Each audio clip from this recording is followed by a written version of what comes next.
Bismillahirrahmanirrahim. Assalamualaikum warahmatullahi wabarakatuh. Innal hamdalillah nahmaduhu wa nasta'inuhu wa nastaghfiruh wa na'udzu billahi min shururi anfusina wa sayyiati a'malina. May yahdihillahu fala mudilla lahu wa may yudlilhu fala hadiya lahu. Wa asyhadu an la ilaha illallah wahdahu la syarika lahu ilahul awwalina wal akhirin wa asyhadu anna Muhammadan abduhu wa rasuluh. Allahumma salli wa sallim wa barik ala Muhammad wa ala alihi wa ashabihi wa man ihtadaw bihudahu ila yaumiddin, amma ba'd. Allahumma inna nas'aluka khaira ma fi hadhihi al-lailah wa khaira ma ba'daha wa na'udzu bika min syarri ma fi hadhihi al-lailah wa syarri ma ba'daha. Allahumma sallimna ila Ramadan wa sallim lana Ramadan wa tasallamhu minna mutaqabbalah. Jamaah dirahmati Allah Subhanahu wa taala, alhamdulillah segala puji bagi Allah Subhanahu wa taala yang telah mengumpulkan kita kembali di tempat ini untuk kembali mengkaji ayat-ayat Allah Subhanahu wa taala dan sunnah-sunnah Rasulullah sallallahu alaihi wasallam yang kita kemas dalam kajian tafsir dan tadabbur surat Az-Zariyat, yang itu menjadi pembuka dari juz yang ke-27. Jamaah dirahmati Allah, sebagaimana saya sampaikan kemarin malam di Ubalan, ya, ketika saya memulai muqaddimah, saya baca sebuah doa untuk kita bersama. Allahumma sallimna ila Ramadan wa sallim lana Ramadan wa tasallamhu minna mutaqabbalah. Bagi yang kemarin hadir, insyaallah ini menjadi pengulangan yani saja, dan mudah-mudahan sebagai tadzkir untuk kita semua. Bagi yang kemarin tidak hadir atau mungkin barangkali tidak mengikuti lewat online, mudah-mudahan ini adalah bagian dari upaya kita untuk selalu mendekatkan kita kepada Allah dengan doa-doa yang mulia. Salah satunya adalah doa agar kita diperjumpakan dengan bulan Ramadan. Mungkin sebagian orang ada yang merasa janggal karena Ramadan ini masih lama, masih 6 bulanan, ya. Kenapa kita sudah mulai berdoa? Maka disinilah saya ingin mengingatkan kembali pada diri saya dan para jamaah. Ada sebuah riwayat yang dulu pernah kita ulang-ulang sebelum datangnya bulan Ramadan, dari Al-Mu'alla Ibnu Fadl rahimahullahu ta'ala. Beliau ini adalah seorang tabi'in dan menjadi saksi atas kehebatan, kesolehan, keistiqomahan para sahabat. Dan dari semua amal soleh pun demikian ibadah para sahabat, ini pernah disampaikan oleh Mu'allah. Al-Mu'alla Ibnu Fadl menuturkan, para sahabat dulu punya kebiasaan selalu berdoa, memanjatkan permintaan kepada Allah Subhanahu wa taala agar dipertemukan dengan bulan Ramadan. Itu selama 6 ashhur, 6 bulan. Jadi sebelum datangnya bulan Ramadan mereka sudah berdoa kepada Allah 6 bulan. Jadi enggak harus nunggu ya iklan-iklan sirup bermunculan di televisi, enggak harus. 6 bulan. Jadi kalau seandainya kita hitung, Allahu taala alam bisawab, memang bulan inilah, mumpung kita masih di awal bulan Rabiul Awal, Rabiul Tsani, Jumadil Ula, Jumadil Tsaniyah, Rajab, Sya'ban, Ramadan. Berarti apa? 6 bulan. Ya, lah 6 bulan ini jamaah dirahmati Allah, mereka selalu mengharap kepada Allah. Berdoa dengan doa-doa yang banyak bertebaran. Salah satunya doa yang saya baca ini bukan dari Nabi, tapi bersumber dari Yahya Ibnu Abi Katsir. Ya. Saya sering membaca doa ini dan saya sampaikan kepada para jamaah karena doa ini mengandung pesan-pesan yang mulia. Salah satunya Allahumma sallimna ila Ramadan, ya Allah perjumpakan kami dengan bulan Ramadan. Ini adalah harapan dan impian setiap muslim. Yang kedua, wasallim lana Ramadan. Seandainya nanti kami sudah diberikan kesempatan berjumpa dan bisa melayani tamu agung yaitu bulan Ramadan, apa keinginan kita? Ya, keinginan kita adalah kesehatan fisik, kemudahan. Apalah arti kekayaan yang kita miliki, waktu luang yang kita punyai, tapi ketika di bulan Ramadan ternyata kita tidak diberikan kemudahan. Kita ternyata selalu diuji oleh Allah Subhanahu wa taala dengan penyakit. Akan terasa kurang. Di saat kita sudah berdoa jauh-jauh hari, ternyata di bulan Ramadan selalu ada ujian. Belum lagi ujian orderan catering dan kue kering. Wah, ini malah jadi kesibukan tersendiri bagi kita semua. Maka harapan kita ya Allah, kita berjumpa dengan bulan Ramadan. Di bulan Ramadan kita diberikan kemudahan agar kita bisa istiqomah beribadah sampai akhirnya bulan Ramadan. Dan yang ketiga, wa tasallamhu minna mutaqabbalan. Ketika kita sudah meninggalkan bulan Ramadan ya Rabb, tidak ada keinginan dan harapan kita kecuali apa? Diterima semua ibadah. Itu yang kita inginkan setelah kita nanti lepas dari bulan Ramadan. Makanya doa ini sangat spesial dan amat masyhur di kalangan para ulama. Akan tetapi muncul satu pertanyaan, kenapa jauh-jauh hari Ustaz? Kenapa para sahabat 6 bulan subhanallah mereka sudah berdoa? Tidak cukupkah mungkin malam yang mungkin barangkali besoknya sudah kita berpuasa, tidak cukupkah kita berdoa agar diberikan kemudahan lah dan lain sebagainya? Nah, di sini para ulama menyebutkan ada sekitar 3 hikmah dan mudah-mudahan kita bisa merenungkan doa-doa yang sudah menjadi rutinitas para sahabat ini.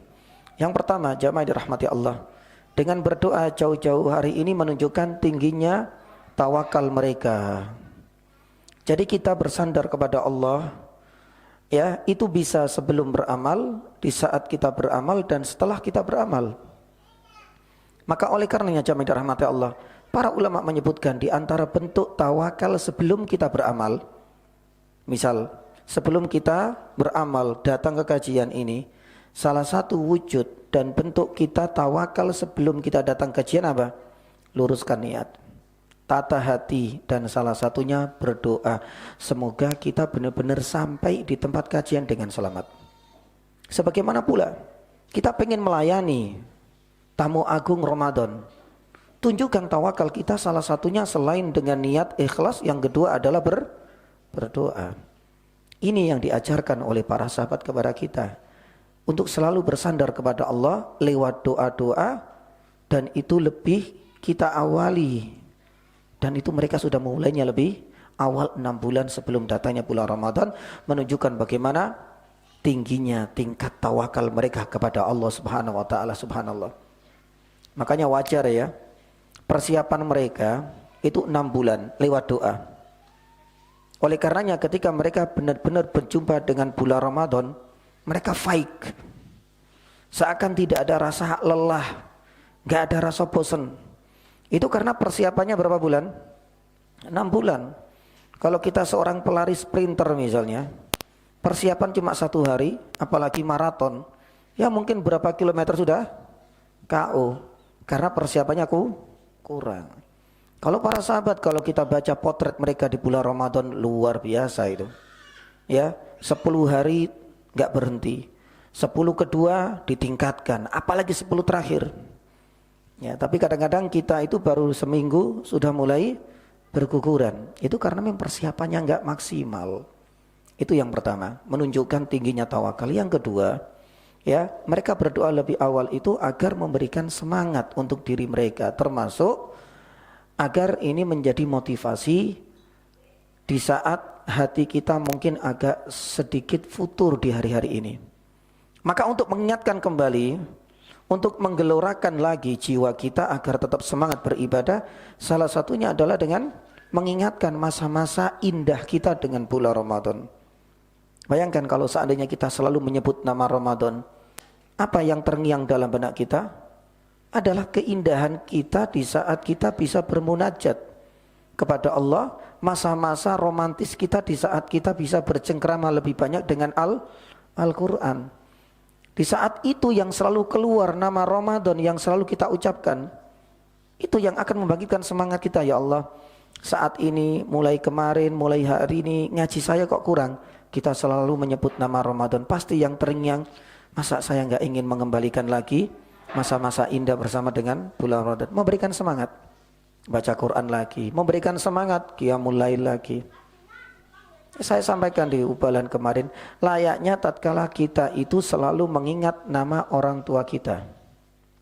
Kalau seandainya kita nggak pernah ingat orang tua kita, kita selalu sibuk dengan pekerjaan dan aktivitas kita, apa yang terjadi ya nih jemaah?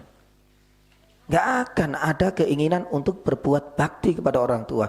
Entar orang tua kita itu sudah meninggal atau masih hidup. Karena kita sudah disibukkan dengan masalah lain. Tapi kalau seandainya kita selalu menyebut, kita selalu berdoa, Rabbi firli, pasti ada keinginan. Entah itu teringat pengen menjenguk, entah itu teringat pengen mentransfer, entah itu teringat ingin berbuat baik, yang pahalanya kita alirkan orang tua. Karena kita selalu menyebut nama orang tua kita. Sama juga dengan bulan Ramadan. Memberikan suntikan, memberikan semangat kita untuk berbuat amal. Adapun yang ketiga, faedah yang sangat penting agar kita bisa melestarikan dan bisa menghidupkan sunnah para sahabat yang sudah mulai hilang di tengah-tengah kita. Kita akui atau tidak, bisa dipastikan mungkin segelintir orang yang berdoa seperti ini 6 bulan sebelum datangnya bulan Ramadan. Padahal ini kanu yad'una, itu sudah kebiasaannya para sahabat. Kalau bukan kita yang menghidupkan, siapa lagi? Kalau bukan kita yang hidup di era seperti ini, siapa lagi yang akan melestarikan sunnah-sunnah seperti ini? Kalau seandainya bukan kita saat ini yang memulai lagi untuk mengembalikan sunnah-sunnah yang hampir punah seperti ini, besar kemungkinan 10-20 tahun ke depan, di saat ada orang yang berdoa 6 bulan, maka dianggap sebagai ajaran sesat. Karena dianggap satu pelajaran asing dan ajaran yang mungkin barangkali dianggap apa? Dianggap gharib. Bagaimana mungkin 6 bulan belum ada bau-bau Ramadan sudah berdoa? Maka inilah di antara 3 hikmah dan 3 tujuan kenapa kita ingin lebih awal berdoa agar diperjumpakan dengan bulan Ramadan, menunjukkan tingginya tawakal kita, agar memberikan semangat kita untuk taat kepada Allah, mengembalikan amalan-amalan ibadah yang sudah lama kita tinggalkan. Mari kita gerakkan lewat doa-doa seperti ini.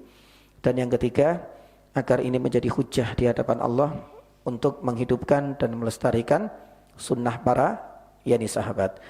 Jamaah dirahmati Allah Subhanahu wa taala. Malam hari ini kita akan melanjutkan tafsir ayat yang ke-18 dari surat Az-Zariyat. Di mana pada pertemuan sebelumnya mulai dari ayat yang ke-16 dan 17 pun demikian dengan ayat yang 15. Allah Subhanahu wa taala menyebutkan sifat-sifat dan karakter baik dari orang muttaqin. Innal muttaqina fi jannati wa uyun.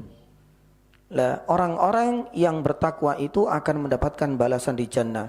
Sudah kita bahas dahulu, termasuk jannah, termasuk pula dengan uyun mata air.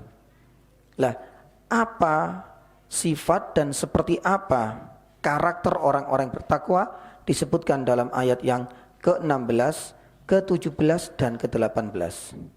Ke-16 sudah kita sampaikan dahulu, muhsinin, berbuat ihsan. Kemudian sifat yang kedua, kanu qalilam minal laili ma yahjaun. Mereka suka menghidupkan malam-malam panjang dan meminimalisir keinginan mereka untuk tidur. Artinya malam itu malah mereka manfaatkan untuk bermunajat. Meskipun memang itu adalah waktu yang spesial untuk kita beristirahat. Tapi ini bedanya. Orang yang bertakwa dengan orang yang tidak bertakwa, sebagaimana disebutkan di dalam Al-Quran ayat yang ke-17 surat Dariyat. Dan ini sudah kita sampaikan pada pertemuan sebelumnya. Apa itu keutamaan sholat lail, bagaimana kita melaksanakan sholat lail. Masih ingat pada pertemuan bulan yang lalu. Adapun malam ini kita akan menyebutkan sifat orang yang bertakwa yang ketiga. Wabil asharihum yastaghfirun. Di mana mereka di waktu sahur selalu memanjatkan doa, artinya selalu beristighfar, minta ampunan dari Allah Subhanahu wa taala. Jamaah dirahmati Allah Subhanahu wa taala, ini adalah 3 sifat yang insyaallah sifat yang keempat nanti kita akan sampaikan pada bulan depan. Wa fi amwalihim haqqul lisaili wal mahrum, yaitu mereka suka bersedekah, suka berbagi, karena mereka yakin harta mereka ada hak yang harus diberikan kepada orang lain. Adapun malam ini kita akan lebih fokus pada ayat yang ke-18, wabil asharihum yastaghfirun. Ada beberapa poin yang akan kita sampaikan. Yang pertama adalah tafsir dari al-ashar. Al-ashar ini adalah waktu sahur. Ya. Apa itu waktu sahur? Dan kenapa Allah Subhanahu wa taala menyebut waktu sahur? Kok enggak waktu asar, waktu pagi dan lain sebagainya? Itu nanti kita akan sampaikan tafsirnya. Kemudian yang kedua nanti kita akan sampaikan keutamaan dari waktu sahur. Ya, kenapa Allah Subhanahu wa taala menyebut? Karena waktu sahur ini memiliki kelebihan, memiliki keutamaan dan keistimewaan. Apa saja? Subtopik yang kedua nanti kita akan sampaikan. Baru kemudian nanti kita akan sampaikan yang ketiga, keutamaan dari yastaghfirun, istighfar. Ya, kenapa istighfar? Ya, kenapa kita diperintahkan untuk memperbanyak istighfar? Apa keistimewaannya? Itu nanti subtopik yang ketiga. Adapun yang keempat nanti kita akan sampaikan, ya, membahas sedikit, ya, bahwasanya istighfar itu sudah menjadi sunnahnya para nabi. Yang keempat, lantas apakah para nabi itu semuanya adalah para pendosa? Karena hampir semua para nabi disebutkan dalam Al-Quran, nanti kita akan sampaikan semuanya pernah beristighfar. Apakah berarti para nabi itu adalah para pendosa juga? Itu yang keempat. Nanti yang kelima insyaallah nanti kita akan sampaikan lebih afdol mana di waktu sahur, salat malam ataukah istighfar? Kalau ayatnya di sini istighfar, lebih afdol mana? Beristighfar ataukah salat malam? Dan yang terakhir nanti kita akan sampaikan, ya, lebih utama mana? Doanya Nabi Yunus, wa dhannuni idzaba mughadiban la ilaha illa anta subhanaka inni kuntu minaz zalimin, ataukah sayyidul istighfar? Manakah yang lebih afdal? Nah, itu adalah 6 poin yang mudah-mudahan malam ini bisa kita sampaikan biidznillah taala. Baik, kita akan mulai yang pertama, jamaah yang dirahmati Allah.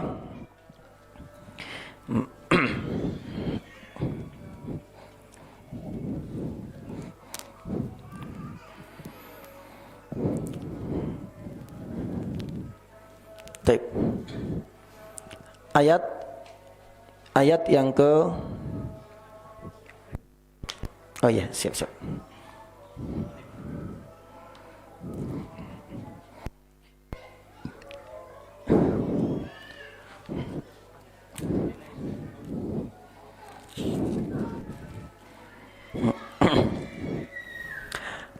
Ayat yang ke-18. Ayatnya wabil asharihum, ya, yastaghfirun.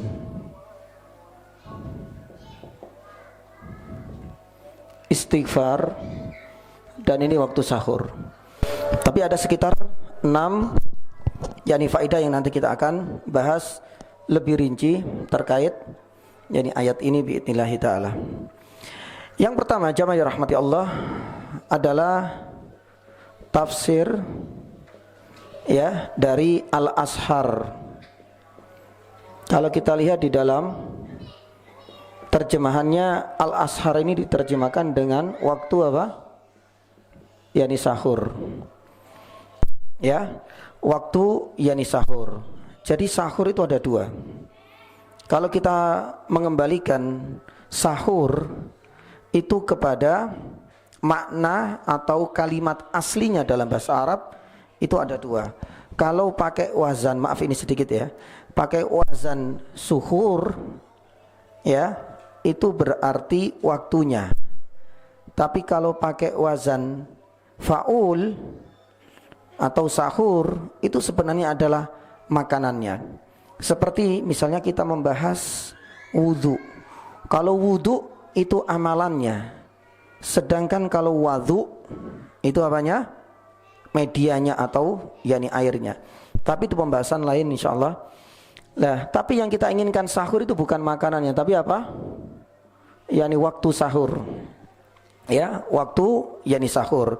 Lah, waktu sahur ini apa jamaah? Para ulama mengatakan waktu sahur itu adalah 1/3 malam yakni terakhir. Taib. Ini menurut Syekh Muhammad Amin Asy-Syinkiti di dalam tafsirnya. Memang Ibnu Asyur di dalam tafsir At-Tahwir itu mengatakan sahur itu adalah juz'un minal lail, sebagian dari malam. Akan tetapi Syekh Muhammad Amin Asy-Syinkiti mengatakan bahwasanya disebut yani sahur itu enggak mungkin setelah matahari tenggelam, itu sudah masuk malam, juz'un minal lail. Tapi disebut yani sahur itu waktu khusus karena baru kita rasakan nanti di akhir. Makanya para ulama ada mengatakan sahur itu adalah lebih spesifik sepertiga malam, yakni terakhir, ya. Dan sudah kita sampaikan pada pertemuan yang lalu, kalau seandainya kita hitung dengan ya kalkulasi durasi waktu mulai dari tenggelamnya matahari sampai terbitnya matahari, ya tergantung ya. Kalau seandainya jam 6 sampai kemudian terbit, yakni juga jam 6, perkiraan kemarin jam berapa? 1 apa jam 2 mulainya? Ya. Kalau 12 kan berarti dibagi 3 berarti 4. Jadi 4 jam, 4 jam, 4 jam. Hanya saja sepertiga malam terakhir kemarin dikurangi sebab tidak full karena berakhir dengan tibanya waktu sholat yakni subuh. Berarti tinggal sedikit. Tapi para ulama sepakat bahwasanya waktu sahur itu adalah sepertiga malam terakhir. Berarti sepertiga malam pertama atau kedua itu belum disebut dengan waktu yani sahur. Itu menurut Syekh Muhammad Amin yani Asy-Syinkiti rahimahullahu yani taala. Lah, jamaah dirahmati Allah Subhanahu wa taala. Ya. Kemudian kenapa di sini bentuknya jamak? Ya. Jamak itu artinya ya yani plural. Ya, ada singular dan ada plural. Artinya bentuknya jamak. Padahal kalau kita lihat dalam bahasa Arab itu sebenarnya cukup dengan yani wa fi saharihim wa bi as-saharihum yastaghfirun. Tapi kenapa Allah Subhanahu wa taala menyebutkan dalam bentuk plural atau yani jamak? Ya. Para ulama mengatakan bahwasanya kebiasaan ya muttaqin ya itu setiap waktu sahur. Jadi istighfarnya mereka itu tidak hanya sekali, tapi berulang-ulang. Makanya ini menunjukkan apa? Kebiasaan yang selalu diulang-ulang hampir setiap waktu sahur. Makanya Allah Subhanahu wa taala menyebutkan waktu ini dengan bentuk jamak, tidak dengan bentuk mufrad atau yang kita kenal dengan singular. Karena tujuannya itu menunjukkan bahwa sikap orang mutakin yang berhak untuk dapat jannah, yang pertama berbuat ihsan, yang kedua adalah sholat malam, dan yang ketiga al-ashar ini hampir setiap sahur, bukan hanya sekali setahun atau sekali seumur hidup. Nah itulah ya di antara hikmah kenapa Allah Subhanahu wa taala menyebutkan al-ashar itu dalam bentuk jamak. Yang kedua, jamaah dirahmati Allah. Setelah kita membahas ya makna dari ashar atau sahur dan alasan kenapa disebut yani jamak, menunjukkan kebiasaan muttaqin itu setiap waktu sahur, jadi setiap hari. Yang kedua, keutamaan. Keutamaan waktu, bukan makannya, ya. Keutamaan waktu sahur ini sangat banyak. Ya. Disebutkan dalam beberapa riwayat baik dari Al-Quran atau As-Sunnah bahwasanya waktu sahur ini spesial. Karena apa? Allah Subhanahu wa taala satu. Ya, alasan yang pertama ini adalah sifatnya yakni orang muttaqin yang bertakwa asalkan mereka ibadah salah satunya itu adalah istighfar. Makanya Allah Subhanahu wa taala memuji waktu sahur ini dalam 2 ayat. Yang pertama surat Az-Zariyat ayat yang ke-18 dan yang kedua surat Al-Imran. Ya, kalau kita lihat itu ada di ayat yang ke-17. Tapi kalau kita tarik ayat 15 dan 16, maka kita akan jumpai bahwa Allah memuji orang-orang yang bertakwa sifatnya itu adalah selalu istighfar, beribadah di waktu apa? Yani sahur. Allah Subhanahu wa taala firman di dalam surat Az-Zariyat ayat 18 yang sedang kita bahas, wabil asharihum yastaghfirun. Di dalam surat Al-Imran ayat 17. Tapi kalau kita baca dua ayat sebelumnya, Allah Subhanahu wa taala firman, illadzina taqau inda rabbihim jannatun tajri min tahtihal anhar. Sampai kemudian wa azwajum mutahharatu wa ridwan minallah wallahu basirum bil ibad. Sampai kemudian as-sabirina was-sadiqina wal qanitina wal munfikina wal mustaghfirina bil ashar. Nah, ini juga yani sama. Berarti ini adalah sifatnya orang-orang muttaqin. Maka tidak layak kita mentazkiyah, mengklaim, menganggap diri kita orang-orang bertakwa kalau sejatinya kita belum melaksanakan salah satu sifat orang bertakwa, yaitu beribadah di waktu apa? Yani sahur. Keutamaan yang kedua, para ulama mengatakan bahwa waktu sahur artinya sepertiga malam terakhir ini adalah waktu turunnya apa? Turunnya Allah Subhanahu wa taala ke langit yani dunia. Ya. Lah, ini yang mau saya sampaikan dari dua sisi. Yang pertama, turunnya Allah ini sesuai dengan hakikatnya. Artinya jangan ditakwil ke sana kemari. Maaf, jamaah dirahmati Allah, kalau kita sudah membahas sifatnya Allah, pasti Ahlussunnah wal Jamaah selalu berhadapan head to head dengan orang-orang Mu'tazilah, orang-orang Jahmiyah dan orang-orang Asy'ariyah. Itu pasti. Ya, makanya untuk bisa memahami ini lebih jauh, yang punya kitab Risalah Hamawiyah yang dikarang oleh Syekhul Islam Ibnu Taimiyah, ini sebuah kitab.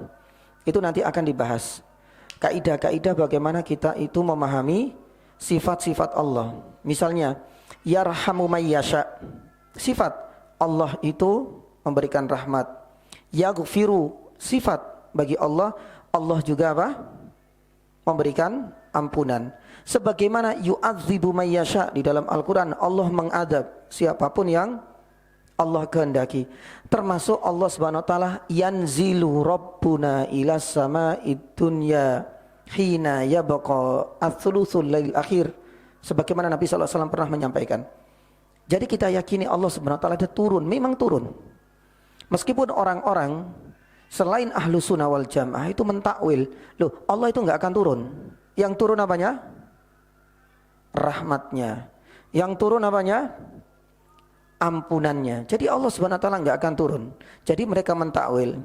Tapi pendapat yang sahih jamaah, ini penting, bahwasanya yang turun itu adalah Allah sesuai dengan hakikatnya. Tapi jangan kemudian disamakan turunnya manusia dari lantai 2 ke lantai pertama, dari tangga atas ke tangga yang paling bawah, itu beda.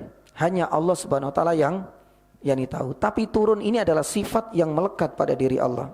Sebagaimana Allah itu juga punya sifat memberikan rahmat, mengampuni dan lain sebagainya, maka ini adalah sifat yang sesuai dengan hakikat Allah. Yang kedua, di antara faedahnya, Allah Subhanahu wa taala turunnya itu ternyata tidak pada semua waktu. Karena di dalam hadis ini Nabi SAW menyatakan hina yabqal lail thuluthul lail akhir.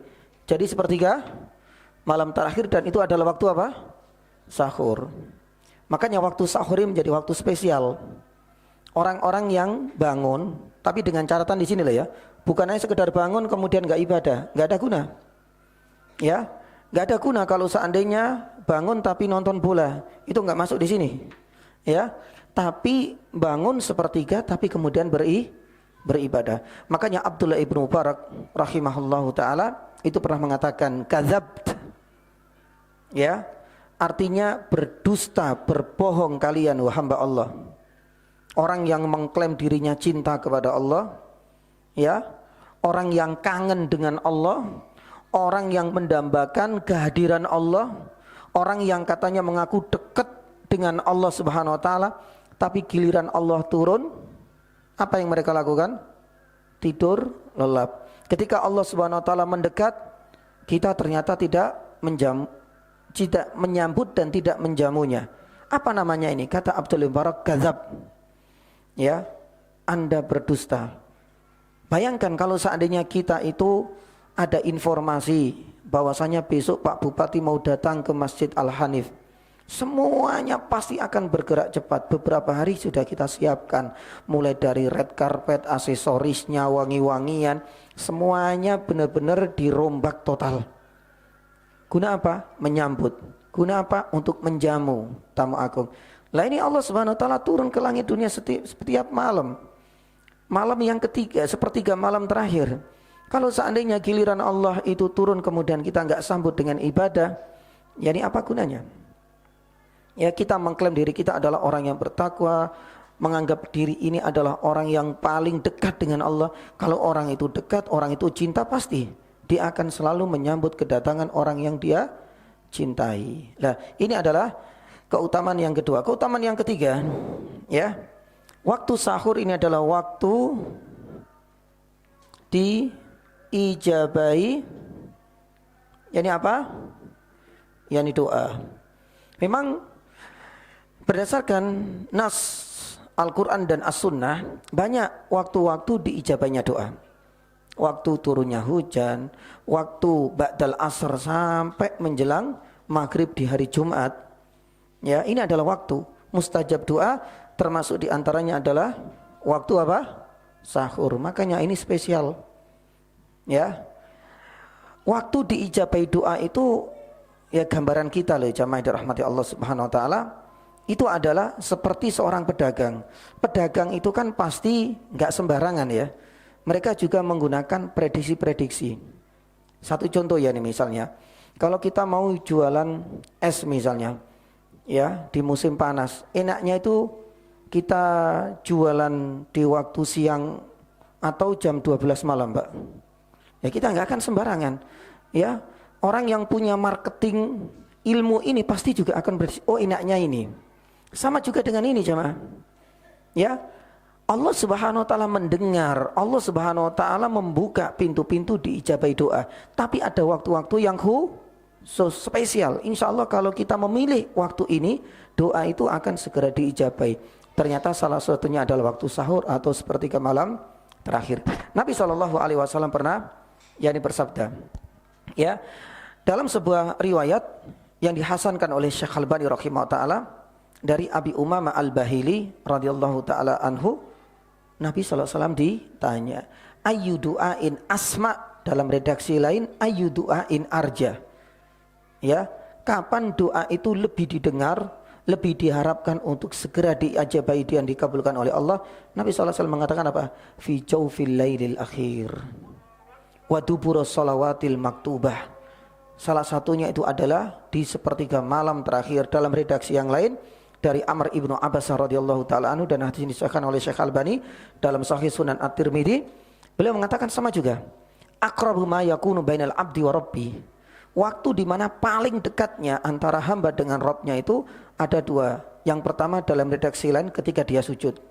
Makanya sujud itu adalah waktu spesial agar kita memanfaatkan untuk berdoa. Dan yang kedua, fi jawfil lailil akhir. Nabi SAW mengatakan sepertiga malam terakhir, fa in istata'ta an takuna mimma yadhkurullah fakun. Kalau engkau bangun di waktu ini, kemudian engkau termasuk orang yang berzikir kepada Allah, manfaatkan, karena ini adalah waktu dekatnya seorang hamba dengan Rabbnya. Nah, jemaah dirahmati Allah, itu adalah yang ketiga. Adapun yang keempat kita nanti sampaikan setelah yakni adzan, baru nanti masuk ke faedah 3, 4, 5 dan yakni 6. Baik, tafadhal. Alhamdulillah. Alhamdulillahilladzi hadana li hada wa ma kunna linahtadiya laula an hadanallah. Wa asyhadu an la ilaha illallah wa asyhadu anna Muhammadan abduhu wa rasuluh. Allahumma salli wa sallim wa barik ala Muhammad wa ala alihi wa ashabihi wa man ihtadaw bihudahu ila yaumiddin, amma ba'd. Baik. Waktu sahur untuk faedah yang pertama dan keutamaan dari waktu sahur sudah kita tuntaskan. Ada pembahasan yang berikutnya adalah yastaghfirun, di mana waktu sahur itu akan menjadi spesial, artinya kita dapat keutamaannya itu kalau misalnya diisi dengan ibadah. Ya, salah satunya adalah istighfar. Kenapa istighfar? Kenapa Allah Subhanahu wa taala tidak kemudian wabil asharihum ya'budun? Ya, tapi wabil asharihum yastaghfirun. Berarti istighfar itu punya keutamaan, lebih-lebih kalau dilakukan di waktu sahur itu klop yani banget. Ya, karena ibadah istighfar itu punya banyak sekali keistimewaan. Salah satunya adalah menenangkan jiwa di dalam surat Ar-Ra'd ayat 28. Karena ya, istighfar itu juga bagian dari bentuk apa? Zikir. Ala bidzikrillah tatmainnul yani qulub. Ya, karena istighfar itu bagian dari bentuk kita mengingat Allah, kita berzikir kepada Allah. Sedangkan Allah Subhanahu wa taala berfirman, ala bidzikrillah. Dengan kita berzikir kepada Allah itu akan apa? Tatmainnul qulub. Jiwa kita menjadi tenang, hati kita pun yani tidak banyak pikiran. Ya, lah itu adalah buah dan keutamaan dari kita berzikir, dan berzikir itu banyak bentuknya, salah satunya adalah istighfar, karena istighfar bagian dari zikir. Yang kedua, bisa mendatangkan nikmat, mendatangkan keberkahan, membuka pintu-pintu rezeki untuk kita semua. Termasuk yani juga dengan kita banyak zikir itu menjauhkan diri kita dari mara yani bahaya. Taib. Allah Subhanahu wa taala firman dalam surat Nuh, ini yang sering dibahas oleh para ulama. Faqultu astaghfiru rabbakum, ayat yang ke-10 dan ayat yang ke-11 sampai ayat yang ke-12 juga nanti. Nah, di ayat yang ke-10 Allah Subhanahu wa taala mengisahkan ketika Nabi Nuh menyuruh kepada kaumnya, faqultu istaghfir rabbakum innahu kana ghaffara. Barang siapa yang beristighfar, buahnya itu ada di ayat yang ke-11 12. Yursilis sama alaikum midrara. Artinya dengan sebab kita istighfar itu insya Allah, dengan kita bertaubat, dengan kita mengakui kesalahan kita, dengan kita kembali kepada Allah, dengan mengakui dosa-dosa dan kemaksiatan yang kita kerjakan, Allah akan mendatangkan yursilis sama alaikum midrara, hujan turun. Wa yumdidkum bi amwal. Yumdid itu memberikan harta, artinya apa? Membuka keran-keran ya rezeki yang mungkin barangkali agak seret. Salah satunya dengan istighfar. Wa banin, maaf, mungkin adalah banin, anak. Ini memiliki dua makna. Anak itu bisa adalah yang sebelumnya sulit untuk dapat keturunan, dengan banyak istighfar ini juga bisa salah satu solusi. Banin, anak, itu bisa menjadi salah satu solusi. Yani juga ketika kita menginginkan sudah punya anak tapi kita pengen anak yang yani saleh, itu juga termasuk yani di antaranya. Ya, la jamaah dirahmati Allah, ini adalah buah dari istighfar. Sama juga di dalam surat Hud ayat yang ketiga. Allah Subhanahu wa taala firman, wa anistaghfiru rabbakum tsumma tubu ilaihi. Ya, yursilis sama wa anistaghfirukum rabbakum. Sampai Allah Subhanahu wa taala menyebutkan yang juga di ayat yang ketiga surat Hud. Kemudian di antara faedah yang berikutnya yang ketiga, itu meleburkan dosa dalam sebuah hadis. Ya, mungkin pernah kita membaca bahwasannya dosa yang kita kerjakan itu diibaratkan oleh Nabi SAW itu seperti nuktatun sauda, noda hitam di dalam apa? Di dalam mata, dalam hati kita. Jadi setiap kita berdosa, maka itu seakan-akan ada nota hitam yang menempel di hati. Semakin banyak dosa, maka akan semakin menutupi putihnya hati kita. Dan kalau sudah tertutupi semua, itulah bukti bahwasanya hidayah apapun, nasihat dari manapun, dalil Al-Quran dan Sunnah, itu akan susah bisa diterima oleh diri kita karena hati kita sudah tertutup. Maka untuk bisa membersihkan noda-noda hitam, itu salah satunya dengan apa? Istighfar. Makanya Nabi SAW menceritakan, setiap kali ada noda hitam, kemudian seorang hamba istighfar, maka akan hilang, akan bersih. Ya layaknya kita lah. Kalau seandainya motor misalnya dibiarkan seperti itu, nggak pernah dibersihkan, ya kalau nggak kotor, atau mungkin ada yang karatan dan macam-macam. Ya pun demikian dengan hati. Hati itu juga butuh dibersihkan, selain juga dijaga ya kesehatannya dan staminanya. Salah satunya itu adalah dengan zikir, dan zikir yang paling afdol itu adalah dengan istighfar, agar bisa hilang noda-noda hitam, dan itu adalah buah dari istighfar. Kemudian yang keempat yakni jamaah, para ulama mengatakan sebab diijabahi doa.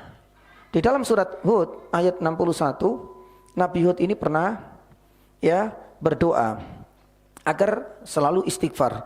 Wa ila Samud akhahum yani Salih. Maaf, bukan Nabi Hud tapi Nabi yani Saleh. Ya, doanya Nabi Saleh tapi ada di dalam surat Hud. Wa ila Samud akhahum Salih qala ya qaumi ibudullaha ma lakum min ilahin ghairu.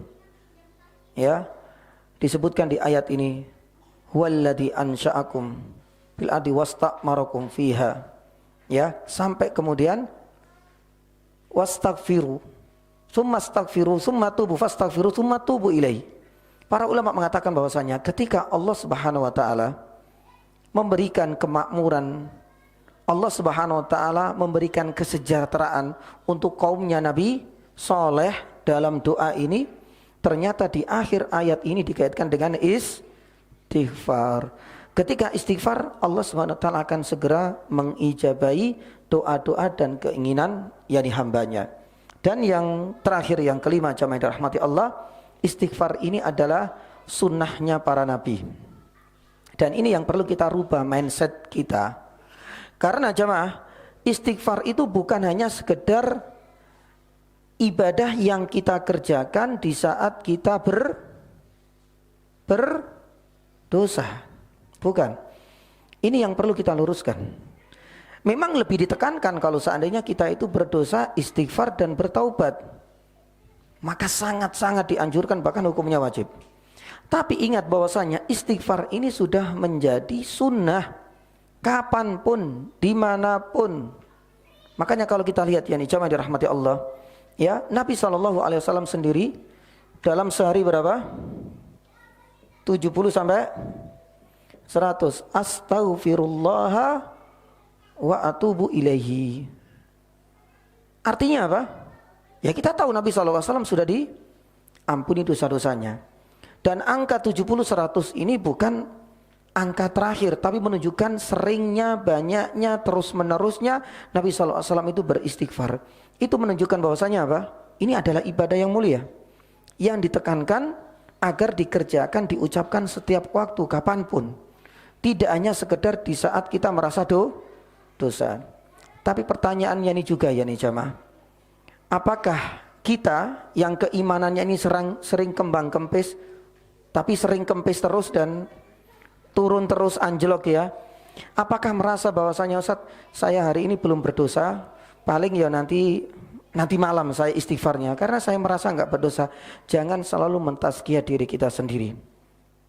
Marilah kita renungkan sabda Nabi SAW, kullu bani Adam khotoun.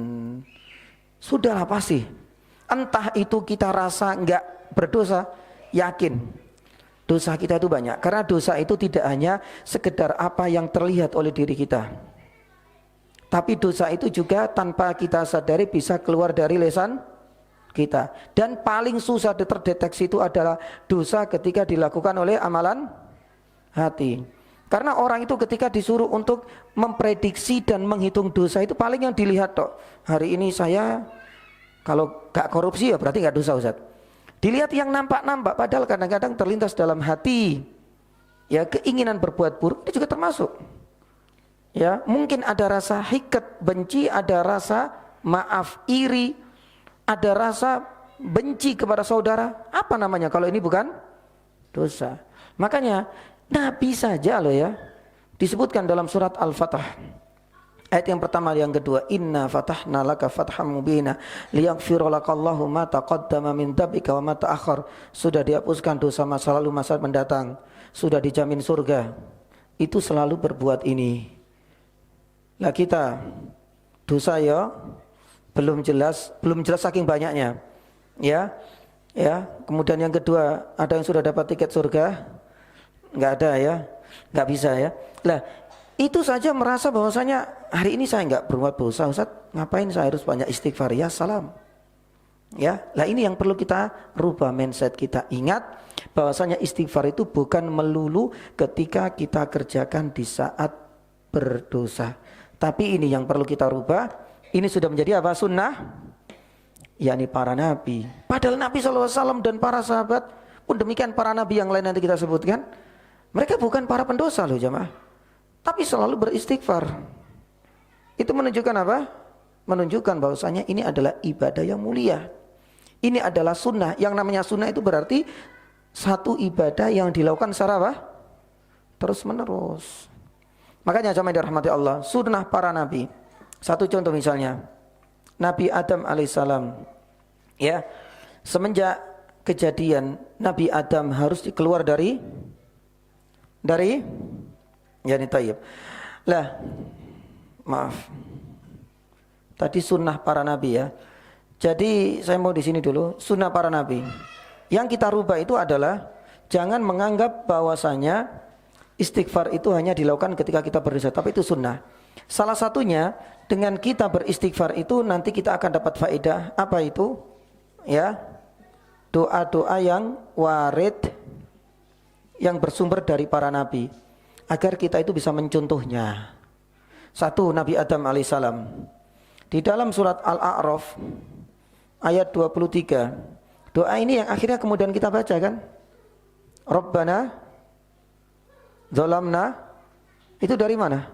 Itu dari Nabi Adam. Qala, berarti Nabi Adam sama siapa? Rabbana Zolamna anfusana wa illam taghfir lana. Kalau nggak ada doa-doa seperti ini, kita nggak akan bisa meniru dan mencontoh doa yang mulia seperti ini. Nah, itu adalah di antara faidah kita mengikuti sunnah. Selain berpahala karena ada sunnahnya para nabi, di sisi lain kita itu bisa pakai doanya para nabi, sebagaimana banyak kita jumpai dalam Al-Quranul Karim. Ya, Nabi Adam, Nabi Nuh alaihissalam. Ya, di dalam surat Nuh paling akhir ayat 28, Rabbighfirli wali walidayya walil mu'minina waliman dakhala waliman dakhala baitina waliman mu'minat. Doanya siapa ini? Nabi Nuh alaihissalam. Juga Rabbighfirli wali walidayya waliman dakhala baitiya. Baik. Pun demikian jamaah dirahmati Allah, ya, doanya Nabi siapa lagi? Nabi Yakub. Ya, dalam surat Yusuf ayat 98. Allah Subhanahu wa taala berfirman, jamaah dirahmati Allah, saufa astaghfir lakum rabbi. Ini kan ada cerita sebenarnya. Nabi Yusuf alaihissalam, ya, ketika di bawah, ya, oleh para pedagang dari Mesir. Intisarinya, ketika Allah pertemukan lagi dengan saudara-saudaranya, ya, saudara-saudaranya mengakui kesalahan. Selama ini mereka menutupi kisah sebenarnya yang terjadi pada saudaranya sendiri, yaitu Nabi Yusuf. Padahal ceritanya dulu dimakan apa? Fa'akalahul dhi'b. Dhi'b itu apa? Serigala. Tapi kenyataannya apa? Ditaruh di bi'r. Akhirnya kemudian, ya, dibeli, dan kita tahu kisahnya dalam surat Yusuf. Ketika mereka tahu kesalahannya, minta untuk diampuni. Tapi Nabi Yakub mengatakan, saufa astaghfiru lakum rabbi. Nanti saya akan apa? Yani minta ampun kepada Allah. Lah para ulama mengatakan saufa, yang pernah bahasa Arab itu saufa artinya apa jemaah? Saufa itu sekarang saya istighfar atau nanti? Saufa itu artinya nanti. Jadi ada jeda waktu, enggak langsung sekarang. Lah para ulama mengatakan saufa ini kalau kita tarik jamaah dirahmati Allah, ya, disebutkan dalam beberapa tafsir. Salah satunya di dalam tafsir Ibnu Jarir At-Tabari dalam Jami'ul Bayan. Ternyata Nabi Yakub itu menunda doanya nanti. Saya tunggu nanti saya akan berdoa istighfar. Itu ternyata merujuk kepada waktu apa? Sahur. Makanya Ibnu Jarir At-Tabari mengatakan apa? Gak langsung berdoa, gak langsung istighfar. Karena dia menggunakan kalimat saufa, nanti. Dijelaskan oleh Ibnu Jarir At-Tabari, nantinya itu menunggu waktu malam. Karena waktu malam itu punya apa? Keutamaan, subhanallah. Taib, Nabi Yakub. Pun demikian dengan Nabi Musa alaihi salam. Di dalam surat Al-Qasas ayat 16, Nabi Musa juga pernah beristighfar, ya, terutama setelah apa? Membunuh apa? Seorang Kipti. Rabbi ini dhalamtu nafsi faghfirli faghfarolah. Sunnahnya para nabi. Ya Allah, ampunilah dosaku setelah aku berbuat yani zalim. Pun demikian Nabi Syuaib. Nabi Syuaib yakni juga demikian di dalam surat Hud ya ayat 90.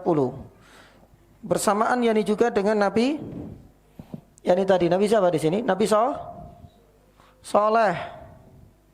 Surat Hud ayat 61. Itu juga sama, menyuruh kepada kaumnya untuk selalu istighfar dan istighfar. Dan dia juga beristighfar. Karena apa?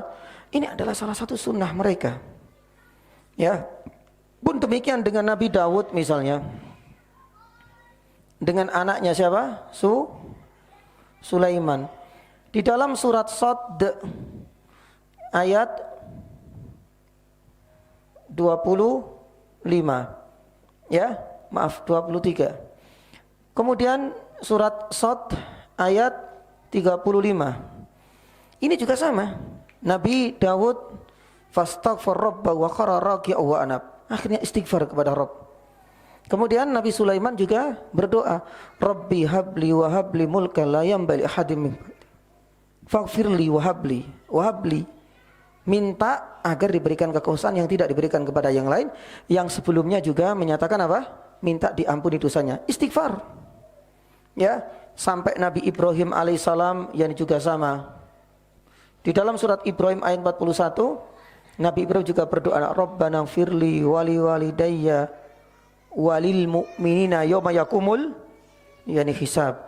Sampai Nabi SAW, Rasulullah SAW dalam surat Muhammad ayat yang ke-19, ya, Nabi SAW ya dikisahkan oleh Allah, fa'lam annahu la ilaha illa wastaghfir li dzambik.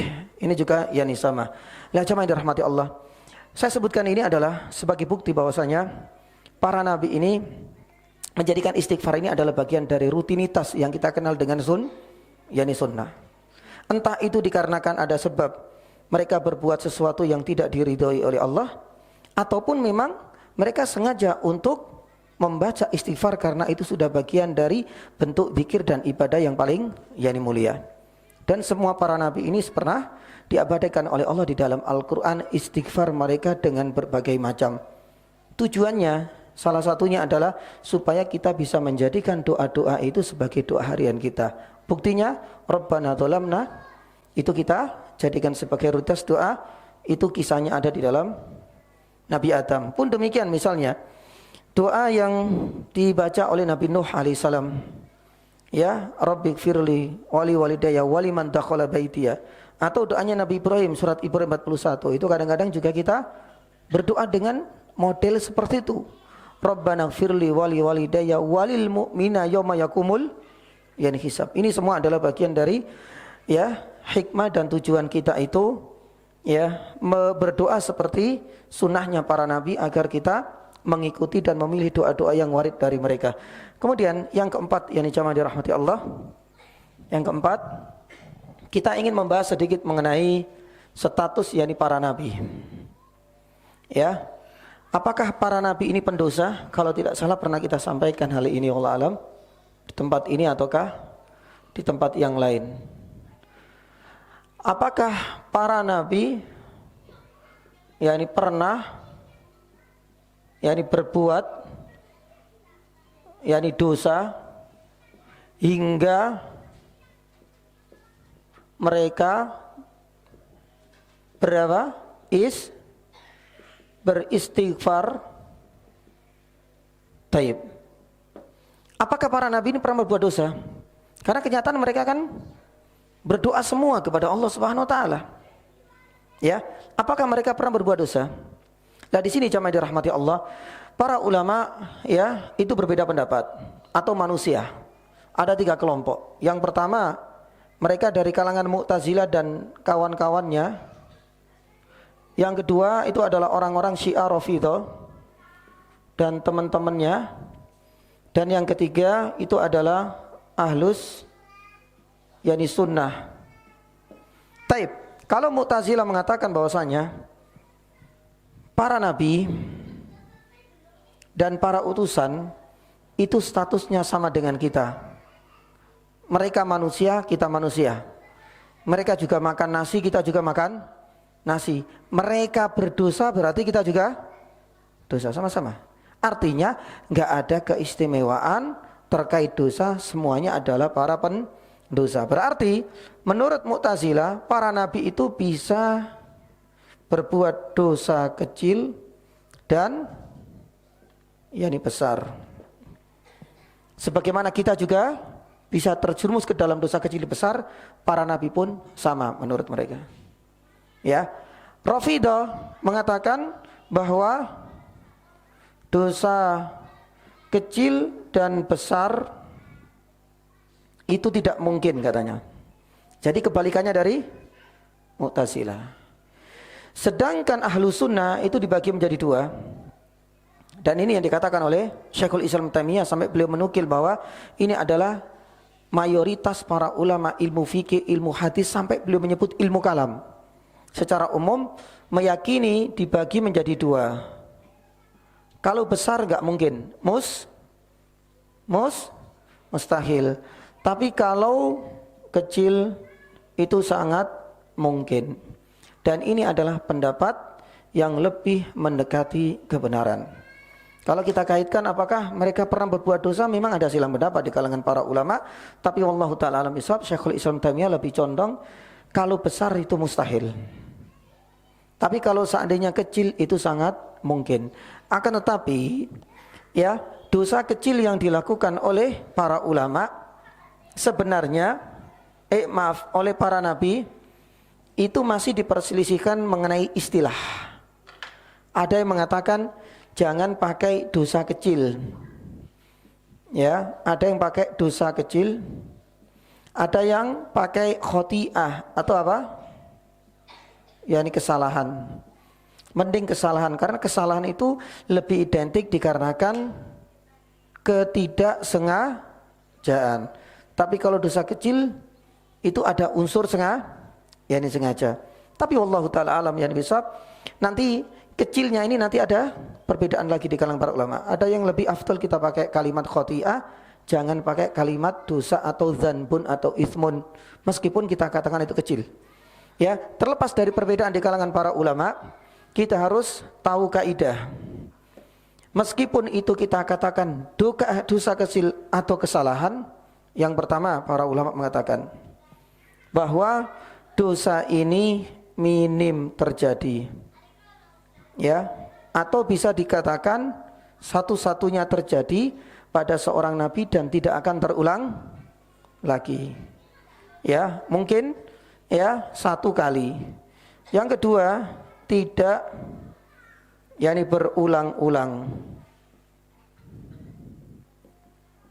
Itu bedanya lah ya. Jadi jangan hanya melihat sampai pembuatan di sini dosa kecil. Lah berarti kalau melihat dosa kecil kita juga boleh. Dosa kecilnya sama kalau kita katakan dosa kecil. Tapi mengenai pemahaman dosa kecil yang terjadi pada para nabi, kita harus fahami kaidah-kaidah ini. Satu, itu minim terjadi, bisa dikatakan sekali saja. Dan yang kedua, tidak akan berulang kali. Kalau kita dosa kecil berulang-ulang, bahkan jadi budaya, sudah jadi kebiasaan dan rutinitas, itu tidak terjadi. Ya, yang ketiga, ya tidak berulang-ulang dan tidak akan mengulangi lagi. Artinya, yang ketiga langsung dapat teguran dari Allah Subhanahu wa ta'ala. Karena mereka adalah manusia spesial. Kalau kita, siapa yang negur? Istri? Ya kadang-kadang sekalipun ditegur pun ya tetap berulang-ulang. Kalau para nabi enggak. Makanya Rasulullah SAW ketika ditegur oleh Allah Subhanahu wa ta'ala terkait Abdullah ibnu Ummi Maktum, akhirnya turun surat apa? Abasa wa tawalla, gara-gara sedikit tidak memperdulikan kehadiran Abdullah bin Maktum, tapi lebih fokus ingin melayani, menyambut tamu ya orang-orang kafir Quraisy pembesar mereka. Bahkan ketika datang Nabi SAW menunjukkan tidak suka. Ngapain orang ini datang? Dikhawatirkan apa? Mengganggu atau nanti agak kurang nyaman Nabi SAW dalam menyampaikan dakwah. Ternyata ditegur oleh Allah dengan turunnya surat Abasa. Pertanyaannya, apakah kejadian ini berulang? Nabi SAW sudah sekali dapat teguran sudah. Itu bedanya Rasulullah. Ya, ada yang mengatakan kalau kita anggap kesalahan, ya sebabnya itu rata-rata karena salah ijtihad, ya, atau unsur tidak apa? Sengaja. Beda dengan kita lah ya. Kalau kita memang sengaja melakukan dosa kecil atau bukan karena salah ijtihad. Satu contoh misalnya, Nabi SAW pasca perang Badar itu kan banyak tawanan kan? Ketika tawanan sudah banyak, rampasan pun banyak. Kalau rampasan oke, dibagi, tapi kalau tawanan diapakan? Ya, lah inilah ada cerita sebelum turunnya salah satu ayat di dalam surat At-Taubah. Dipanggil, belum turun wahyu ini. Mau tidak mau kan harus diselesaikan masalah ini. Abu Bakar dipanggil, Umar dipanggil. Abu Bakar ini diapain? Ya sudah ya Rasulullah, engkau bisa dengan mengajukan tawaran lewat tukar menukar lewat apa? Lewat uang. Artinya bisa diganti, bisa apa istilahnya, bayar apa? Bayar upeti, ya. Tapi Umar ketika ditanya gimana? Umar, kalau Umar ya kita tahulah bagaimana karakter ini dia. Lihat dia musuh Allah kok. Berapa sih ya Rasulullah, beri saya sebagian kasih orang lain, tak bawa saja ke padang pasir, selesai masalah. Artinya dia ingin apa? Membunuh. Nabi SAW tahu betul, karena beberapa tawanan ini ada yang berasal dari siapa? Dari keluarga beliau. Makanya ketika mendengar suara, idenya, pendapatnya Umar, wahai Muhammad, kalau engkau mengambil pendapatnya Umar, qatak tarahimak, berarti engkau sudah dianggap telah memutus tali silaturahim. Nabi SAW akhirnya lebih memilih pendapatnya siapa? Yani Abu Bakar. Tak lama kemudian turunlah ayat, makana li nabiyyin ayyakuna lahu asra hatta yuskina fil ardi, dan seterusnya. Para ulama mengatakan ini adalah salah ijtihad karena Nabi SAW saat itu belum turun wahyu, atau ketidaksengajaan. Itu bisa terjadi. Salah satunya adalah surat Al-Qasas ayat 16. Itu adalah doanya Nabi Musa. Nabi Musa pernah membunuh, betul? Membunuh dosa besar atau dosa kecil? Dosa besar. Padahal di sini dosa besar nggak mungkin. Jadi para nabi. Dosa besar atau dosa kecil? Membunuh secara umum dosa besar. Tapi kalau kita belajar dalam ilmu fikih, membunuh itu ada 3. Membunuh dengan sengaja, membunuh tanpa yakni sengaja, ya, atau membunuh seperti yakni sengaja. Membunuh yang kedua adalah karena faktor kesalahan, khata', dan yang ketiga membunuh seperti sengaja. Lah ini di dalam ilmu fikih ada 3. Kalau seandainya membunuh sengaja, antara niat dan alat itu saling menguatkan. Saya pengen membunuh orang ini, niat terpenuhi. Yang kedua, alatnya pakai apa? Pakai pedang, berarti bisa membunuh. Kalau benar-benar hilang nyawa, berarti ini disebut dengan pembunuhan sengaja. Ada pembunuhan yang tidak, ya, disebut dengan syibhul amat, seperti sengaja. Kalau dalam bahasa kasar kita. Bedanya apa dengan yang pertama ya nih jamaah? Ya, kalau seandainya pembunuhan seperti yakni sengaja, itu artinya ada niat tapi tidak dengan alat yang bisa membunuh. Orang ini rewel banget. Ya, biasanya kalau dulu waktu kita masih sekolah, guru kita nek misalnya ada muridnya yang rame dilempar apa, Pak? Kalau nggak kapur, ya penghapus, ya sudah. Itu generasi X, yakni kita ada. Tapi generasi Z, ya kapur saja kena sini, besok langsung masuk penjara, Pak. Ya, karena sudah beda, ada aturan yang banyak melindungi apa? Guru apa murid. Taib. Itu beda dengan dulu. Ya kita sudah merasakan lah. TPA sekolah nggak bisa, wah itu langsung rotan yang langsung menyambar kaki kita. Taib. Jamaah dirahmati Allah. Saya kok melihat anak di belakang itu rame. dilempar kapur, niat enggak? Niat melempar. Tapi kapur, subhanallah, kapur bisa membunuh enggak? Secara hukum. Tapi ketika nyampe sini, subhanallah mati. Berarti itu apa? Pembunuhan dalam hukum syar'i, hukum fikih itu tidak masuk pembunuhan amd. Enggak. Karena pembunuhan itu dalam hukum syariat Islam itu dilihat dari dua sisi. Niat iya, yang kedua alat. Nah ini alat yang dipakai ini tidak bisa membunuh insya Allah. Tapi tiba-tiba dia meninggal. Lah ini hukumannya beda. Sanksinya pun beda. Dan yang ketiga, qatlul khata'. Qatlul khata' itu jamaah dirahmati Allah Subhanahu wa taala, ya. Ketika dia itu pakai alat untuk membunuh, ya, akan tetapi jamaah dia tidak punya niatan untuk membunuh orang. Misalnya kita pakai, ngerti cis tau Pak? Dulu itu ada tembak cis untuk nyari ikan itu Pak, dari sepak, apa Pak? Sepak itu Pak ya. Juruji apa? Nah, sepeda. Ya biasanya itu untuk pakai untuk nyari yakni ikan. Subhanallah, kita cari kayak tembak cis. Yang keluar ternyata anak kecil meninggal. Ternyata dia apa? Yakni nyelam di dalam. Gak tahu kalau seandainya di dalam itu ada orang-orang dan anak kecil yang sedang nyelam. Alatnya iya, tapi niat yakni tidak. Itu namanya apa? Khata'. Lah, bagaimana dengan kisahnya Nabi Musa alaihissalam? Apakah termasuk dosa besar?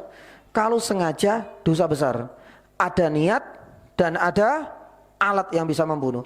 Tapi kalau kita lihat di dalam surat Al-Qasas ayat yang ke-12, Allah Subhanahu wa taala firman, yang dilakukan Nabi Musa hingga hilang nyawa orang Kipti pakai alat apa? Pakai apa? Tangan. Makanya bahasanya Al-Qur'an fawakazahu. Wakaza itu jamaah, ya, itu memukul tapi tidak seperti doroba. Itulah uniknya sampai Ibnu Jarir at-Tabari mengatakan indahnya kalimat Allah. Nabi Musa itu guna untuk mempertahankan, membela, itu fawakazahu Musa. Nabi Musa memukul tapi tidak dengan kalimat doroba. Karena kalau doroba itu menunjukkan keras, pukulan yang telak. Tapi kalau wakaza itu ya mungkin disenggol apa gimana gitu ya Pak ya. Artinya enggak menunjukkan keras. Itulah indahnya. Di sini kemudian diambil kesimpulan, berarti Nabi Musa itu memang tidak ada niat sama sekali bisa ya membunuh atau menghilangkan yakni nyawa. Kalau memang seperti itu maka tidak masuk dalam dosa yakni besar. Itu sudah dijawab oleh para ulama ilmu yakni tafsir. Jadi ada kalanya tidak yakni sengaja, ada kalanya salah yakni ijtihad. Maka jamaah dirahmati Allah, ini adalah di antara beberapa arahan dari para ulama. Kita tahu istighfar itu ya salah satu ibadah dan sunnah para nabi. Para nabi sudah banyak berdoa dengan doa. Tapi untuk menjawab ini ya ada silang pendapat di kalangan manusia.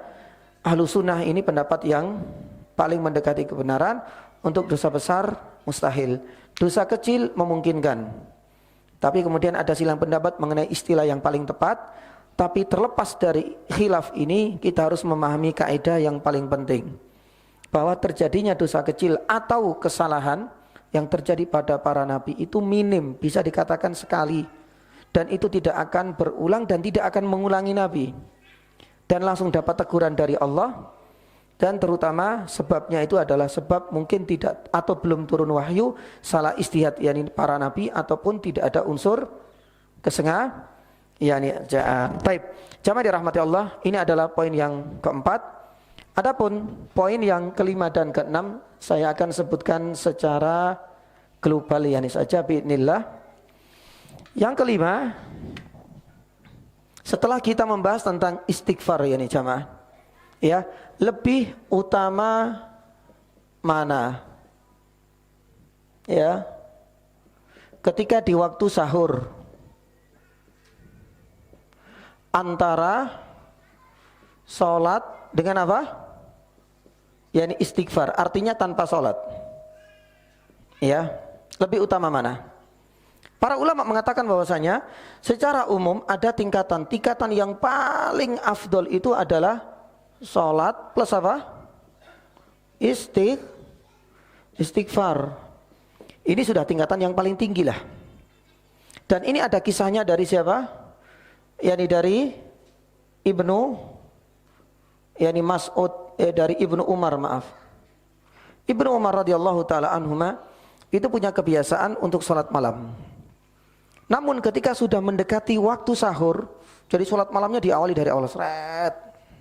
Ketika sudah mendekati dan sudah masuk waktu sahur, beliau itu kemudian duduk, kemudian beristighfar. Jadi menggabungkan dan mengkolaborasikan antara dua ibadah ini. Sholat ya, istighfar ya, memperbanyak juga yani iya. Ini yang paling afdol.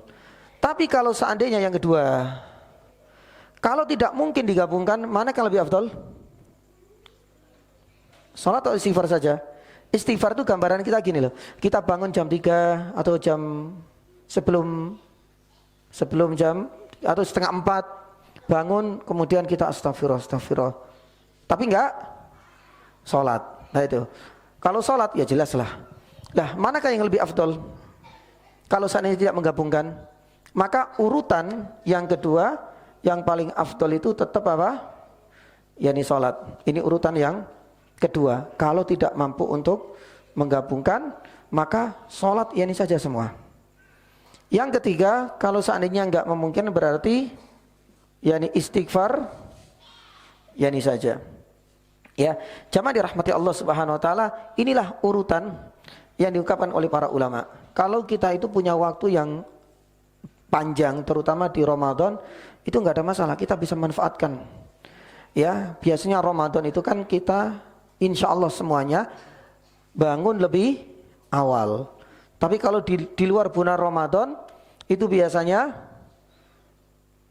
sholatnya ya luput ya Pak ya. Nah pas adzan nih Pak, istighfar ya enggak dapat jatah sholat. Tapi paling tidak lah ya, anggap saja kita bangunnya itu 10 menit sebelum subuh lah. Ya, kalau memang waktunya mepet yang sekiranya enggak memungkinkan menggabungkan sholat dan istighfar, urutan kedua sholat meskipun 1 rakaat. Ya, kalau mepet. Tapi kalau seandainya enggak memungkinkan, anggap saja kita itu capek banget. Ya Allah, Ustaz tadi malam giliran ya mungkin satpam, ya itu kan biasanya ada sip malam misalnya, pulang jam 2, tapi pengen istirahat sejenak. Pas bangun ya ada 10 menit, 5 menit, tapi untuk segera menggerakkan itu waktunya cukup lama Ustaz. Belum lagi kamar mandi karena saking capeknya. Ya sudah, di atas ranjang dia bisa apa? Istighfar. Itu kalau enggak memungkinkan. Lah, ini adalah 3 tahapan dan 3 urutan. Ketika kita tanya lebih utama mana, tetap kalau memungkinkan dua-duanya, kalau enggak sholat urutan kedua, kalau enggak berarti yang ketiga istighfar yani saja. Yang terakhir jamaah dirahmati Allah, ya, yang ke-6, ya, lebih utama mana? Ya, doa yang kita kenal dengan doanya Nabi Yunus, ya, dengan siapa? Sayyidul Istighfar. Sayyidul Istighfar hafal semua Pak? Jamaah ibu-ibu juga hafal semua? Hafal ya? Lah, doa Nabi Yunus ini kan utama sekali. Bahkan Nabi SAW pernah yakni bersabda, ya, tentang keutamaan doanya Nabi Yunus ini ada di dalam surat Al-Anbiya ayat 87 dan 88. Allah Subhanahu wa taala berfirman, wa dhannuni. Dhannun itu artinya nama lain dari Nabi Yunus. Wa dhannuni idzaba mughadiban, ketika meninggalkan kaumnya, ya, di kampungnya Nawa. Nah, disinilah kemudian Nabi Yunus meninggalkan karena merasa jengah. Sudah merasa bosan, sudah merasa enggak puas, umatnya enggak ada yang menerima dakwanya. Akhirnya apa? Fadhanna alla naqdiru alaihi. Fanada fi zulumat. Allah Subhanahu wa taala mengujinya dengan dimakan hud. Ketika di dalam kegelapan inilah dia berdoa. Doanya apa Nabi Yunus?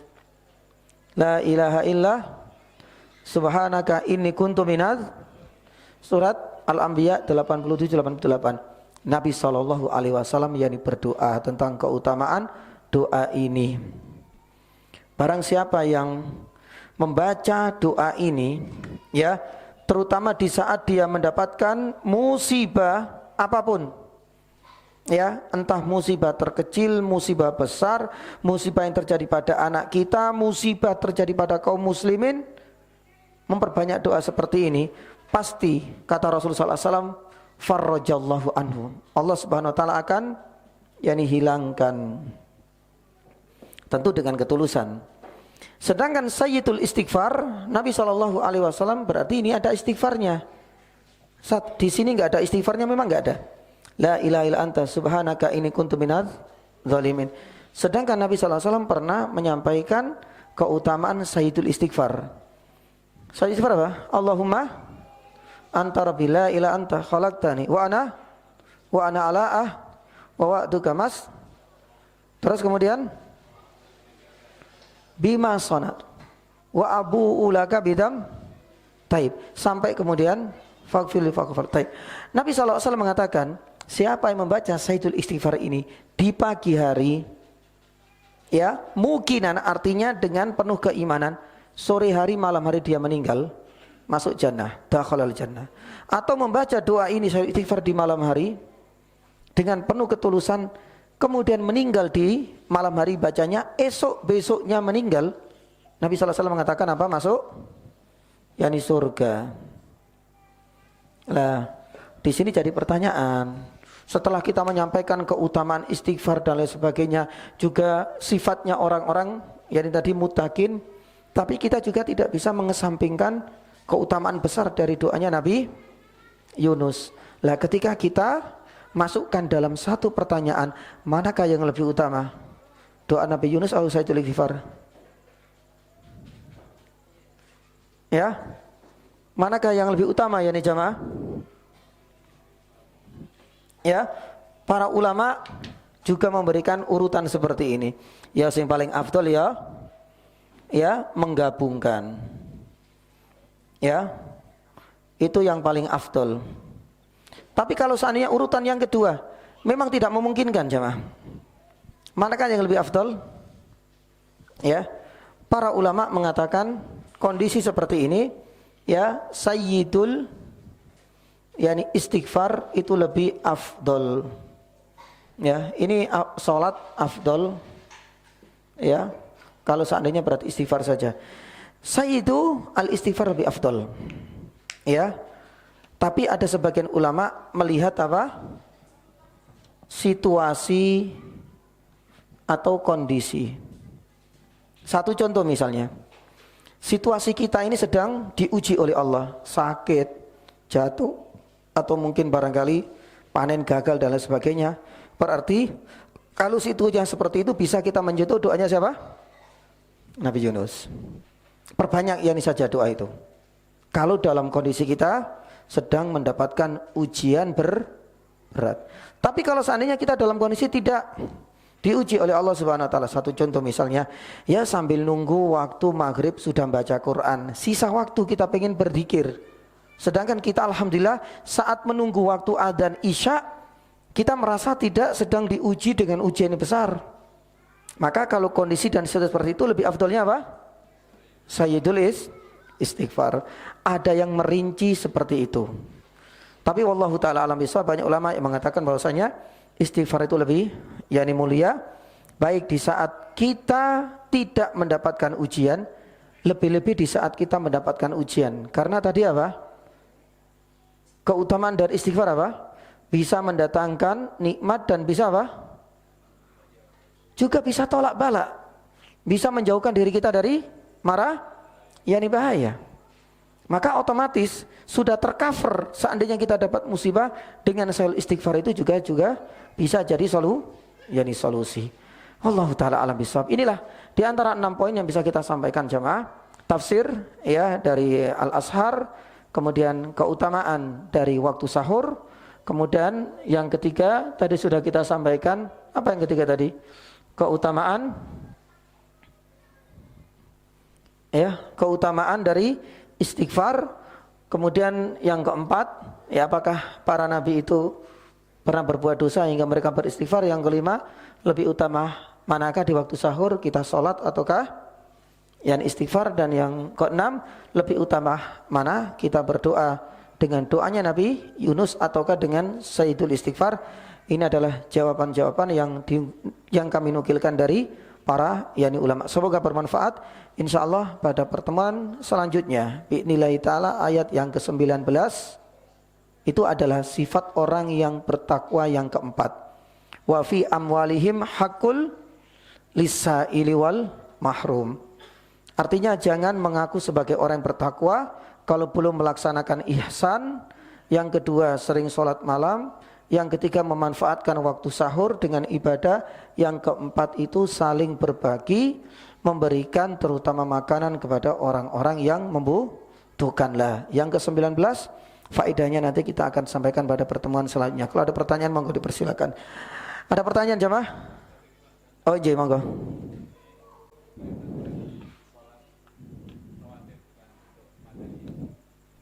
Nggih.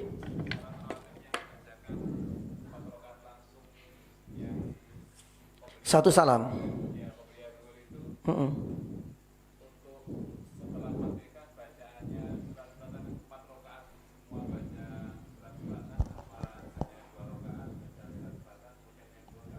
Taib.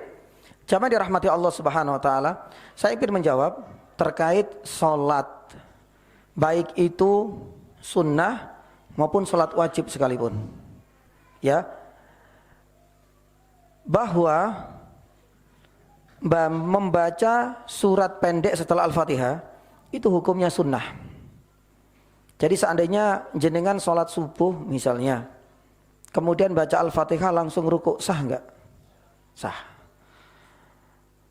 Pun demikian ketika kita sholat sunnah, entah yang sholat witir 1 rakaat, yang 3 rakaat, sholat rawatib 4 rakaat, hukum asal bahwasanya membaca surat pendek setelah Al-Fatihah hukumnya sunnah. Itu yang pertama. Yang kedua, jamaah dirahmati Allah, kalau itu adalah sunnah yang paling afdol ya dibaca ya setelah sholat sunnah. Beda dengan sholat wajib lah ya. Setelah sholat sunnah, baik itu witir, baik itu rawatib, ya, baik rawatib yang 2 rakaat atau 4 rakaat, sunnahnya semua rakaat. Kecuali kalau ada di dalam sholat wajib yang memang tidak ada sunnahnya, bahkan untuk membaca surat pendek untuk 2 rakaat terakhir dalam sholat apa? Duhur dan asar. Tapi kalau seandainya sholat sunnah apapun, rawatib, sholat witir, sholat malam, sholat duha, sunnahnya tetap membaca bacaan surat pendek. Insya Allah jelas ya. Nah, itu yang kedua. Yang ketiga, terkait boleh enggak? Boleh. Tapi tidak boleh dijadikan sebagai keyakinan bahwa yang sunnah itu seperti ini. Tidak boleh mewajibkan dirinya untuk selalu membaca ketika mengerjakan 4 rakaat, baca suratnya selalu di 2 rakaat pertama. Kalau seandainya dengan 1 kali salam. Ya. Karena Nabi SAW tidak mewajibkan seperti itu. Makanya Imam Asy-Syatibi rahimahullah dalam kitabnya Al-I'tisam, seseorang itu bisa terjatuh kepada satu amalan yang namanya bid'ah, itu kalau seandainya mengharuskan, mewajibkan sesuatu yang hukum asalnya sunnah. Itu sudah masuk dalam hukum yang bid'ah. Satu contoh, kita cinta banget dengan sholat 2 rakaat, tapi saking cintanya keblinger. Ya jangankan cinta kepada ibadah, kita harus proporsional. Cinta kepada manusia itu juga bisa keblinger, artinya sampai kemudian mengkultuskan. Ibadah pun proporsional. Coba kita dulu sampaikan kalau nggak salah di sini, Nabi SAW ketika mendapati ada sahabat yang cinta banget pengen sholat malam terus atas dasar cinta, tapi kan harus proporsional, ada aturannya. Nabi SAW sholat malam, iya saya juga sholat malam, Tapi kan coba kita lihat, saya ini kan istilahnya adalah panutan dan saya adalah barometer. Nabi SAW mengatakan yang tidak ada manusia bertakwa kecuali saya. Lah saya saja kadang sholat malam kadang tidak, berarti itu yang sunnah. Tapi kalau saya mengharuskan pokoknya yang paling sempurna, pokoknya saya harus wajib harus sholat 2 rakaat sebelum subuh, pokoknya lah ini.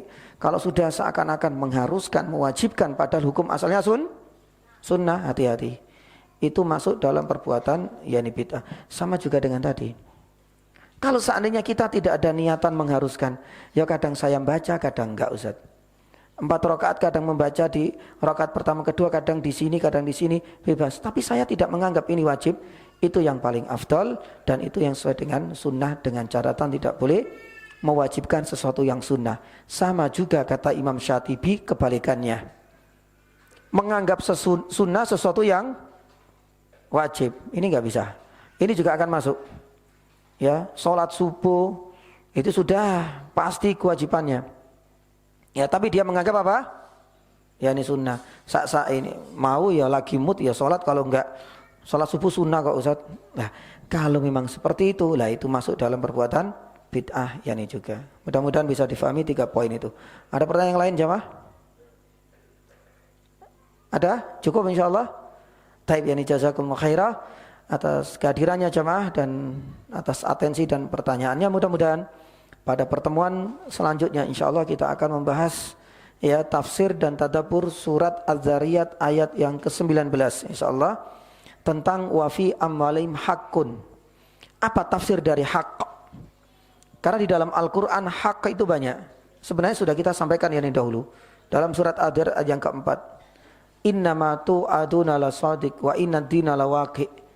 Ya, istilah hak itu hampir mirip dengan waqi atau shadiq. Tapi hak ini memiliki penafsiran yang cukup beragam. Sebagaimana dalam Al-Qur'an inna wa'dallahi haq. Apa artinya hak? Kadang-kadang Nabi sallallahu alaihi wasallam mengatakan hakul muslim alal muslim. Kadang-kadang Nabi sallallahu alaihi wasallam salatul jumu'ati hakun ala kulli muslim. Ada juga hakun wa fi amwalim haqq. Apa artinya hak? Nah itu juga nanti kita akan sampaikan tafsirnya, kemudian keutamaan dengan kita berbagi, kemudian juga lisaili wal mahrum. Kriteria sa'il itu siapa? Ya, orang yang meminta-minta. Karena saat ini peminta-minta itu ada yang sudah dijadikan sebagai profesi. Nah itu juga nanti kita akan bahas. Boleh nggak sih kita memberikan kepada orang-orang yang nyata-nyata ya mereka profesinya di lampu merah tapi dijemput pakai nyimek Pak. Ada yang kemudian dijemput anaknya pakai apa? Mobil mewah. Ya salam. Itu kan banyak terbongkar ya. Nah, bagaimana? Ada nggak kriteria as-sa'il itu? Ya itu nanti kita akan bahas juga. Semoga Allah Subhanahu wa taala memudahkan kita untuk bisa melanjutkan beberapa faedah yang masih tersisa banyak sekali, dan semoga apa yang kami sampaikan hari ini bisa memberikan manfaat dan faedah untuk kita semua. Subhanallah asyhadu an la ilaha illa anta astaghfiruka wa atubu ilaik. Wa sallallahu ala nabiyyina Muhammadin wa ala alihi washabihi wasallam. Assalamualaikum warahmatullahi wabarakatuh.